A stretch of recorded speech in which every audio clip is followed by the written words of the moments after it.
ಎಲ್ರಿಗೂ ನಮಸ್ಕಾರ. ನಾನಿವತ್ತು ಎಲ್ಲಿ ಬಂದಿದ್ದೀನಿ ಅಂದರೆ ಮಹಾಲಕ್ಷ್ಮಿ ಲೇಔಟಲ್ಲಿ ಇರುವಂಥ ಶ್ರೀ ಪ್ರಸನ್ನ ವೀರಾಂಜನೇಯ ಸ್ವಾಮಿ ಟೆಂಪಲ್ಗೆ ಬಂದಿದ್ದೀನಿ.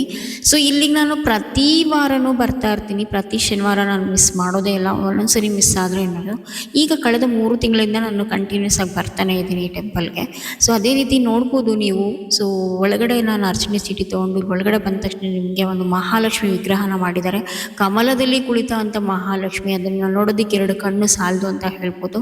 ಸೊ ಪ್ರತಿ ಸರಿನೂ ನಾನು ಬಂದಾಗ ಬೇಡಿಕೆನ ಇಟ್ಕೊಂಡೇ ಬರ್ತೀನಿ. ಏನಾದರೂ ಒಂದು ಮನಸ್ಸಿಗೆ ಶಾಂತಿ ನೆಮ್ಮದಿ ಕೊಡಪ್ಪ ಅಂತಲೇ ನಾನು ಕೇಳ್ಕೊಳ್ಳೋದು ಕೂಡ. ಅದೇ ರೀತಿ ಬಂತು ಅಂದರೆ ನಮ್ಮ ಆಂಜನೇಯ ಬಾಸ್, ಎಲ್ರಿಗೂ ನಮ್ಮ ಫೇವ್ರೆಟ್ ಬಾಸ್ ಅಂತಲೇ ಹೇಳ್ಬೋದು. ನಿಮಗೆ ಗೊತ್ತಿದೆ ಅನಿಸುತ್ತೆ ಇದರ ಇತಿಹಾಸ. 1974ರಲ್ಲಿ ಒಂದು ಏಕಶಿಲಾ ಒಂದು ಇದರಲ್ಲಿ ಕಲ್ಲಲ್ಲಿ ಕೆತ್ತಿರುವಂಥ ಒಂದು ಮೂರ್ತಿ ಇದು. ಸುಮಾರು 22 ಅಡಿ 16 ಅಗಲ ಇರುವಂಥ ಒಂದು ಕಪ್ಪು ಶಿಲಾ ಆಂಜನೇಯ ಸ್ವಾಮಿ, ಇದು ಪ್ರಸನ್ನ ಆಂಜನೇಯ ಸ್ವಾಮಿ ಅಂತ. ಅದೇ ರೀತಿ ನೀವು ಇದ್ರ ಬಗ್ಗೆ ಇತಿಹಾಸ ತಿಳ್ಕೊಬೇಕು ಅಂದರೆ ಒಳಗಡೆನೆ ಹೋದರೆ ನಿಮ್ಗೆ ಅಲ್ಲೆಲ್ಲ ಕೊಟ್ಟಿರ್ತಾರೆ. ನೀವು ಅದು ಇತಿಹಾಸನ ಓದ್ಕೊಬೋದು, ನೋಡ್ಬೋದು ಸಹ ಹೇಗೆಲ್ಲ ಉದ್ಭವ ಆಯಿತು ಅಂತ ಹೇಳಿ. ಸೊ ನಾನು ಯಾವಾಗಲೇ ಬಂದ್ರೂ ಪ್ರತಿ ಟೈಮ್ ಬಂದಾಗೂ ನಾನು ಹೆಜ್ಜೆ ನಮಸ್ಕಾರ ಮಾಡೇ ಮಾಡ್ತೀನಿ. 9 ಬಾರಿ ಅದು ಮಿಸ್ ಮಾಡಿದರೆ ಕೂಡ ನಾನು. ಅದೇ ರೀತಿ ಹನುಮಾನ್ ಚಾಲೀಸ್ನೂ ಅಲ್ಲಿ ಕೂತ್ಕೊಂಡು ನಾನು ಓದ್ತಾ ಇರ್ತೀನಿ.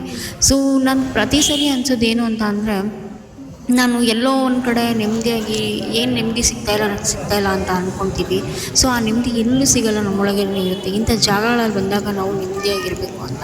ಸೊ ನಾನು ನಿಮ್ಮನ್ನು ಕೇಳ್ಕೊಳ್ಳೋದಷ್ಟೇ, ಆದಷ್ಟು ಈ ಟೆಂಪಲ್ಗೆ ನೀವು ಬರ್ತೀರಲ್ವ, ಸೈಲೆಂಟಾಗಿ ನೀವು ಇದೆಲ್ಲ ಮಾಡಿ, ಪ್ರಾರ್ಥನೆ ಮಾಡ್ಕೊಂಡು ನೋಡಿ ಅಂತ ಹೇಳ್ತಾ, ಅಲ್ಲೊಬ್ರು ಕೀ ಕಳ್ಕೊಂಡಿದ್ರು, ಅದನ್ನು ನಾನು ಅವ್ರಿಗೆ ಕೊಟ್ಟು ಸೊ ನಾನು ಹೊರಟೆ ನನ್ನ ಕೆಲಸಕ್ಕೆ. ನಿಮ್ಗೇನಾದರೂ ಈ ವಿಡಿಯೋ ಇಷ್ಟ ಆಗಿದರೆ ಜೈ ಆಂಜನೇಯ ಅಂತ ಕಮೆಂಟ್ ಮಾಡಿ. ಯಾರೆಲ್ಲ ಆಂಜನೇಯ ಭಕ್ತರಿದ್ರೆ ಅವರೆಲ್ಲ ನನಗೊಂದು ಲೈಕ್ ಮಾಡಿ ಅಂತ ಹೇಳ್ತಾ ಸಿಗ್ತೀನಿ ನಾನು ಮುಂದಿನ ವಿಡಿಯೋದಲ್ಲಿ. ಸೊ ಅಲ್ಲಿವರೆಗೂ ದೇವರು ನಿಮಗೆ ಒಳ್ಳೇದು ಮಾಡಲಿ. ಜೈ ಆಂಜನೇಯ.